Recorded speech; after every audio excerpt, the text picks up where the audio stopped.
Good morning વિદ્યાર્થી મિત્રો. ધોરણ 12 અર્થશાસ્ત્ર પ્રકરણ 4 બેન્કિંગ અને નાણાકીય નીતિ, જેમાં આપણે અગાઉ બેન્કોનો ઉદ્ભવ, એનો અર્થ, બેન્કોનું વર્ગીકરણ એટલે કે એના પ્રકારો, વેપારી બેંક, મધ્યસ્થ બેંક, વેપારી બેંકના મુખ્ય કાર્યો, એના વિશેનો અભ્યાસ કર્યો હતો. હવે આજે ત્યાંથી આગળ વેપારી બેંકના ગૌણ કાર્યો. તો વેપારી બેંકના ગૌણ કાર્યો નીચે મુજબ છે. પહેલું કાર્ય છે ગ્રાહકોના એજન્ટ તરીકે તથા ઉપયોગી સેવાઓ પૂરી પાડવાનું કાર્ય. બેંક તેના ગ્રાહકોને વિવિધ સેવાઓ પૂરી પાડે છે. દાખલા તરીકે એકબીજાથી અજાણ્યા આયાતકારોને અને નિકાસકારોને શાખાનું પ્રમાણપત્ર આપે છે. કેટલીક આર્થિક પ્રવૃત્તિઓ માટે બાંહેધરી આપે છે. વળી ક્યારેક બેન્કો કરવેરાના ચલણો ભરવાની વગેરે સુવિધાઓ પણ ગ્રાહકોને આપે છે. ગ્રાહકોની કિંમતી વસ્તુઓ જેવી કે દાગીના, મહત્ત્વના ડોક્યુમેન્ટ વગેરે સાચવવા માટે બેન્કો સેફ ડિપોઝિટ વોલ્ટની લોકરની સુવિધા ભાડું વસૂલ કરીને પોતાના ગ્રાહકોને પૂરી પાડે છે. ખૂબ નાના કદની આર્થિક પ્રવૃત્તિઓ માટે અમુક વર્ગને ખૂબ નાના ધિરાણ પણ પૂરા પાડે છે. ધંધામાં વ્યક્તિગત બાબતો કે વ્યક્તિગત સોદાઓમાં ચૂકવણી બાબતે વિશ્વસનીયતા પૂરી પાડવા માટે બેંક ડ્રાફ્ટ અથવા પે ઓર્ડરની સુવિધાઓ પણ પૂરી પાડે છે. એમ કે ધંધામાં કે વ્યક્તિગત સોદાઓની અંદર એમ કે ચૂકવણી વખતે વિશ્વસનીયતા પૂરી પાડવા માટે બેંક ડ્રાફ્ટ અથવા તો પે ઓર્ડરની સુવિધા પણ પૂરી પાડે છે. બીજું ગૌણ કાર્ય છે બદલાતા સમય સાથે આધુનિક સેવાઓ પૂરી પાડવાનું ગૌણ કાર્ય. બદલાતા સમય સાથે આધુનિક સેવાઓ પૂરી પાડવાનું કાર્ય. બેંકનો ખ્યાલ અને કાર્ય પદ્ધતિ સમય સાથે સતત બદલાતા રહે છે. બેન્કિંગ કાર્યોમાં સતત નવીનીકરણ થતું રહે છે. આજના સમયમાં ચલણ કે ચેક વાપર્યા વગર એક બેંકના ખાતામાંથી કોઈ અન્ય બેંકના ગ્રાહકના ખાતામાં મિનિટોમાં નાણાંની ઇલેક્ટ્રોનિક ટ્રાન્સફર માટે NEFT, national electronic fund transfer અને RTGS, real time gross settlement જેવી સુવિધાઓ ઉપલબ્ધ કરાઈ છે. આ બંને સુવિધાઓ CORE centralization online real time exchange બેન્કિંગના લીધે શક્ય બની છે. વળી ઇન્ટરનેટ બેન્કિંગ તથા મોબાઈલ ફોનના બેન્કિંગ એપ દ્વારા ગ્રાહક પોતાના ખાતાની બધી વિગતો કોમ્પ્યુટર અથવા મોબાઈલ ફોન ઉપર મેળવી શકે છે.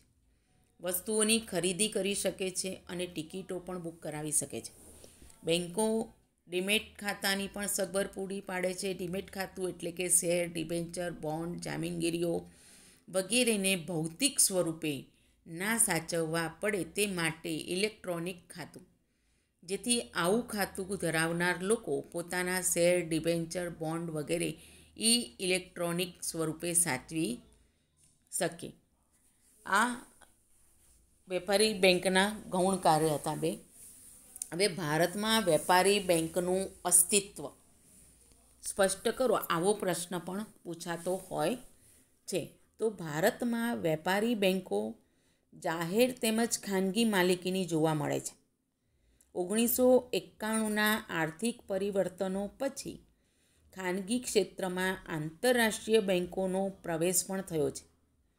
વળી ભારતમાં અસંગઠિત નાણાં બજારમાં બેંક જેવા કાર્યો કરતી પેઢીઓ પણ જોવા મળે છે અને સાથે સાથે સહકારી બેંકો પણ અસ્તિત્વમાં છે.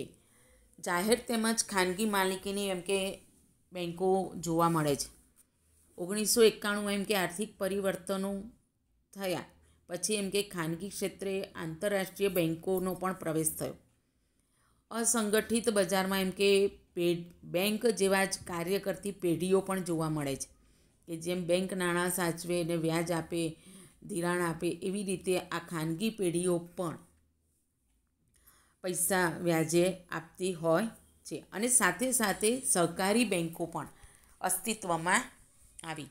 પરંતુ વેપારી બેન્કની કાયદેસરની વ્યાખ્યા મુજબ બેન્કિંગના કાર્યો કરતી જે સંસ્થાઓ રિઝર્વ બેન્ક ઓફ ઇન્ડિયાના 1934ના ધારાની બીજી અનુસૂચિમાં કૌંસમાં બીજા શિડ્યુલમાં પ્રવેશ પામી હોય તેને શિડ્યુલ બેન્ક કહેવાય છે અને તે જ ખરી બેન્ક છે.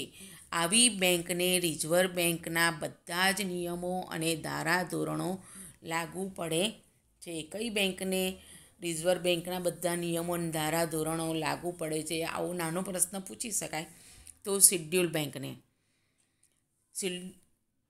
શિડ્યુલ બેન્કો, વેપારી બેન્કો, સહકારી બેન્કો. વેપારી બેન્કોમાં 4 પ્રકાર: જાહેર ક્ષેત્રની વેપારી બેન્કો, ખાનગી ક્ષેત્રની વેપારી બેન્કો, ભારતમાં કામ કરતી વિદેશી બેન્કો અને પ્રાદેશિક ગ્રામીણ બેન્કો.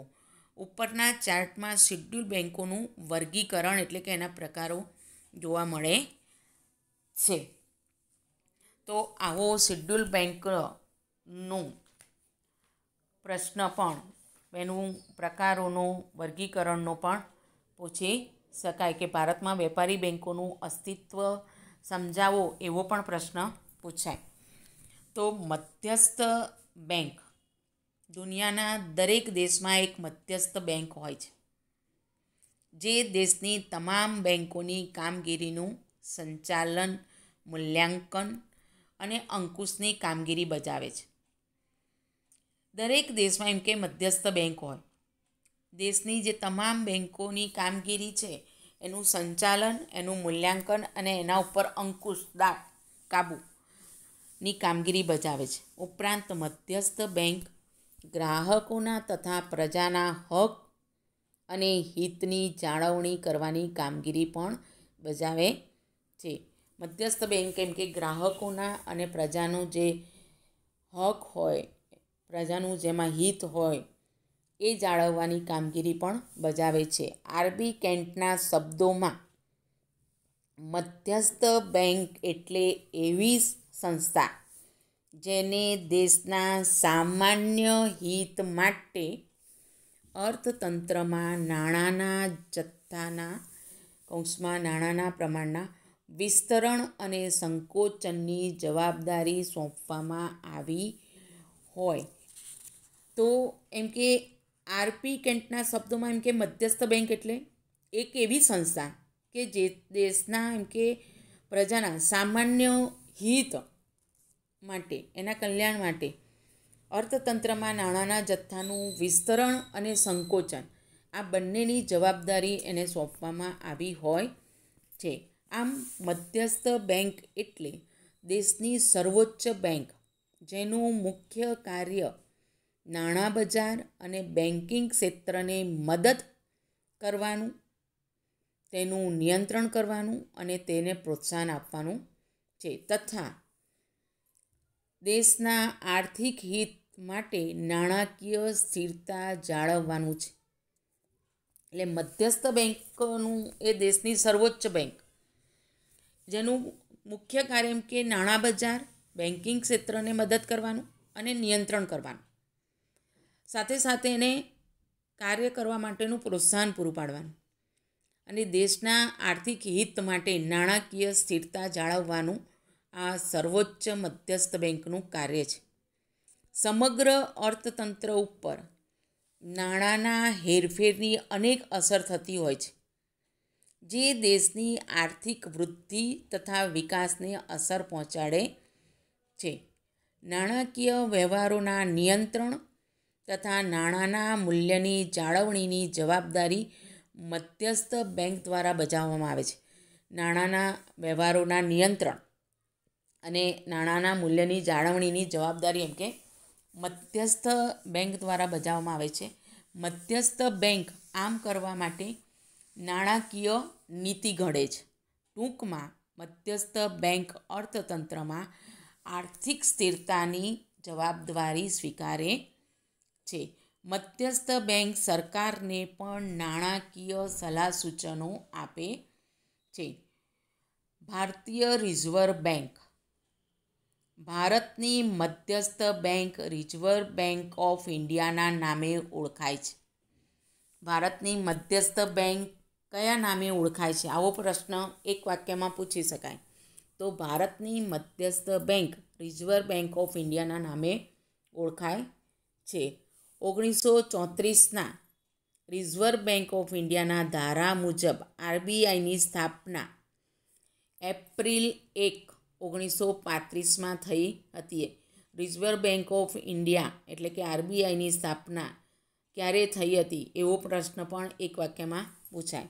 ₹5 કરોડના ખાનગી મૂડીરોકાણથી આરબીઆઈ સ્થપાઈ હતી. જાન્યુઆરી 1, 1949માં આરબીઆઈનું રાષ્ટ્રીયકરણ કરવામાં આવ્યું.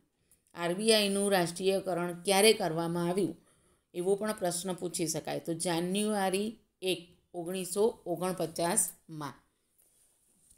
આરબીઆઈ દેશની સર્વોચ્ચ બેંક છે જે સમગ્ર બેન્કિંગ ક્ષેત્રની કામગીરી ઉપર ધ્યાન રાખે છે, તેનું નિયંત્રણ કરે છે અને સાથે સાથે ભારતની નાણાકીય નીતિ ઘડે છે. આરબીઆઈ એ દેશની સર્વોચ્ચ બેંક, સમગ્ર બેન્કિંગ ક્ષેત્રની કામગીરી પર ધ્યાન રાખે, નિયંત્રણ કરે અને સાથે સાથે ભારતની નાણાકીય નીતિ પણ ઘડે છે. તો રિઝર્વ બેંક ઓફ ઇન્ડિયાના કાર્યો.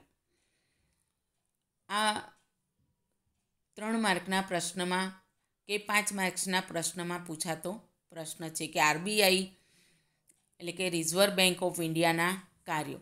તો ભારતની સર્વોચ્ચ બેંક તરીકે આરબીઆઈ નીચેના કાર્યો કરે છે. એ આરબીઆઈની નાણાકીય જવાબદારીઓ.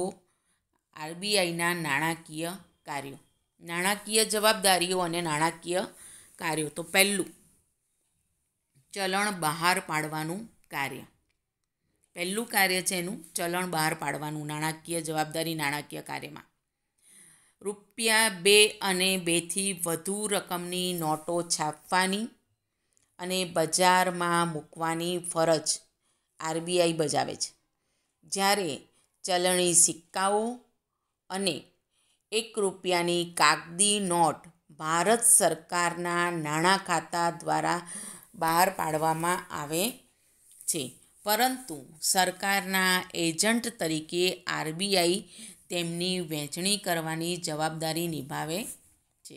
સરકારના એજન્ટ તરીકે આ ચલણી સિક્કાઓ અને ₹1ની જે કાગદી નોટ છે એના એજન્ટ આરબીઆઈ વહેંચણી કરવાની જવાબદારી એજન્ટ તરીકે નિભાવે છે. બીજું કાર્ય છે સરકારની બેન્કર તરીકેનું કાર્ય. સરકારની બેન્કર તરીકેનું કાર્ય. આરબીઆઈ કેન્દ્ર સરકાર તથા રાજ્ય સરકારોની બેંક, તેમના નાણાકીય એજન્ટ તથા નાણાકીય સલાહકાર તરીકેની ફરજ બજાવે છે. એજન્ટ તરીકે સરકારના બોન્ડ, સરકારના ખાતાઓ, ચલણી સિક્કાઓ, ₹1ની નોટ વગેરેનો વહીવટ કરે છે તથા સરકારને ધિરાણ આપે છે. આ સરકારી બેન્કર તરીકેનું કાર્ય. બીજું. હવે ત્રીજું, બેન્કોની બેંક અને બેન્કોના અંતિમ સહાયક તરીકેનું કાર્ય. બેન્કોની એ બેંક અને બેન્કોના અંતિમ સહાયક તરીકેનું કાર્ય. આરબીઆઈ ભારતની બધી જ શેડ્યુલ બેન્કોની બેંક તથા નિયમનકારક છે. આરબીઆઈ એમ કે ભારતની બધી જ શેડ્યુલ બેન્કોની પણ બેંક છે અને એનું નિયમન કરનાર છે, નિયમનકારક છે. તે બેન્કોની રોકડ અનામતનું સંચાલન કરે છે. વેપારી બેન્કોની ધિરાણ અંગેની નીતિની દિશા નક્કી કરે છે અને વ્યાજના દર પણ આદેશિત કરે છે.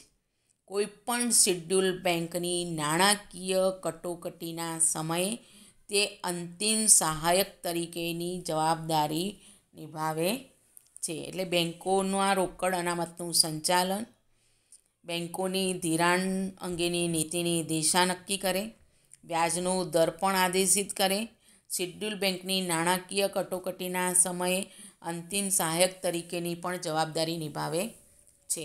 ચોથું કાર્ય છે શાખ નિયમનની કામગીરી. નાણાકીય નીતિના વિવિધ સાધનોની મદદ વડે આરબીઆઈ વેપારી બેન્કોની શાખ સર્જનની પ્રવૃત્તિ તથા નાણાંના પુરવઠાનું નિયમન કરે છે. પાંચમું કાર્ય છે વિદેશી હુડિયામણની જાળવણીનું કાર્ય. જ્યારે હુડિયામણનો દર કાયદાકીય રીતે સ્થિર રાખવામાં આવે ત્યારે આરબીઆઈ હુડિયામણનો દર નક્કી કરે છે. જ્યારે વિદેશી હુડિયામણનો દર બજારમાં તેની માંગ અને પુરવઠાના આધારે નક્કી થતો હોય ત્યારે આરબીઆઈ બજારમાં વિદેશી હુડિયામણની ખરીદી કે વેચાણ કરીને વિદેશી હુડિયામણની સરખામણીમાં ભારતના રૂપિયાનું મૂલ્ય જાળવે છે.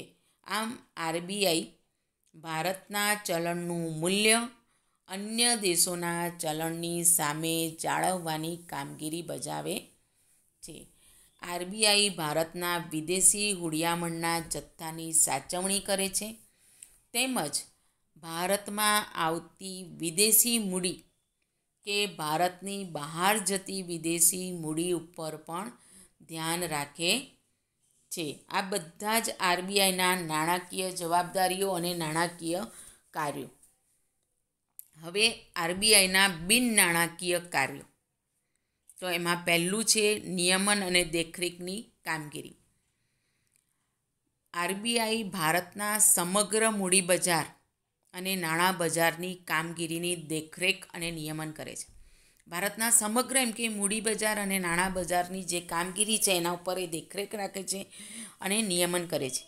જેમાં વેપારી બેન્કોની શાખાઓના વિસ્તરણ, કામ કરવાની પદ્ધતિ, બેન્કો સિવાયની નાણાકીય સંસ્થાઓ તથા સહકારી બેન્કોની કામગીરી વગેરે ઉપર પણ ખાસ ધ્યાન રાખે છે. બીજું બિન નાણાકીય કાર્ય પ્રોત્સાહનનું કાર્ય, એટલે કે પ્રોત્સાહન કાર્ય. આપણા દેશમાં આજે પણ અનેક લોકોએ બેંકના ખાતા ખોલાવ્યા નથી. ઘણા લોકો તેમની ધિરાણ માટેની જરૂરિયાતો માટે અસંગઠિત નાણાં બજાર ઉપર આધારિત છે. ધંધાની ચૂકવણીઓ ચેકના બદલે કેશ દ્વારા કરે છે, જેથી વિનિમયની ખરી નોંધ થઈ શકતી નથી અને તેથી નાણાંનું મૂલ્ય તેમજ રાષ્ટ્રીય આવક સાચા પ્રમાણમાં જાણવાની મુશ્કેલીઓ થાય છે. એટલે આરબીઆઈ લોકોમાં આ અંગેની જાગૃતતા લાવવા માટેના પ્રયત્નો કરે છે. એટલે કે ઘણા લોકોએ બેંકમાં ખાતા ખોલાવ્યા નથી, એટલે લોકોને એના માટે જાગૃત કરવાનો પ્રયત્ન આરબીઆઈ કરે છે. ગામડાઓમાં બેન્કોની વધુ શાખાઓ ખોલાય તેવા પ્રયત્નો કરે છે. વધુ લોકો સંગઠિત બજારમાં આવે તે માટે પણ સતત પ્રયાસ કરે છે. વળી લોકોના હિત માટે સહકારી બેન્કોને પણ પ્રોત્સાહન આપે છે. આ બધા જ પ્રોત્સાહનના કાર્યો આરબીઆઈ કરે છે. ત્રીજું બિન નાણાકીય કાર્ય છે સમાવેશી વિકાસ માટેના કાર્યો. ભારતમાં આર્થિક ભિન્નતા તથા ગ્રામીણ શહેરી ભિન્નતા વધુ હોવાના કારણે જ્યારે નાણાકીય અથવા તો આર્થિક પરિવર્તનો આવે ત્યારે દરેક વર્ગના લોકો અને એકમોને આવા પરિવર્તનનો લાભ મળવો જરૂરી છે. ભારતમાં એમ કે આર્થિક ભિન્નતા, ગામડાના શહેરી ભિન્નતા આ બધું વધુ છે. એટલે નાણાકીય અથવા તો આર્થિક પરિવર્તન આવે ત્યારે દરેક વર્ગના લોકો અને જે એકમો છે એને આવા જે પરિવર્તનનો લાભ મળવો જરૂરી છે. અને એ માટે આરબીઆઈ બેન્કિંગ ક્ષેત્રે સતત પ્રયાસો કરતી રહી છે. ધિરાણ માટેની અગ્રિમતા ધરાવતા ક્ષેત્રો જેવા કે ખેતી, નાના કદના ઉદ્યોગો, સ્વરોજગારો તેમજ પરંપરાગત ગૃહ ઉદ્યોગો વગેરે માટે ખાસ ધિરાણ વ્યવસ્થા ઊભી કરે છે. લોકોમાં બેન્કિંગ અને નાણાં વ્યવસ્થા વિશેની જાણકારી અને જાગૃતતા વધે તે માટેનો પ્રચાર કરે છે. હાલના સમયમાં પ્રધાનમંત્રી જનધન યોજનાનું સંચાલન આરબીઆઈ કરે છે. વળી બેંકોના ગ્રાહકોના હિત અને હકની જાળવણી પણ કરે છે. બેન્કિંગ પ્રવૃત્તિઓના સુધારાઓ તથા સંશોધનને વેગ આપવા માટે આરબીઆઈ દરેક પ્રકારના નાણાકીય આંકડાઓ તથા નિષ્ણાતોના લેખો પોતાની વેબસાઇટ ઉપર મૂકે છે, જે દરેક વ્યક્તિને વિનામૂલ્યે પ્રાપ્ત થઈ શકે. આ બધા જ આરબીઆઈના બિન નાણાકીય કાર્યોમાં એનો સમાવેશ થાય છે.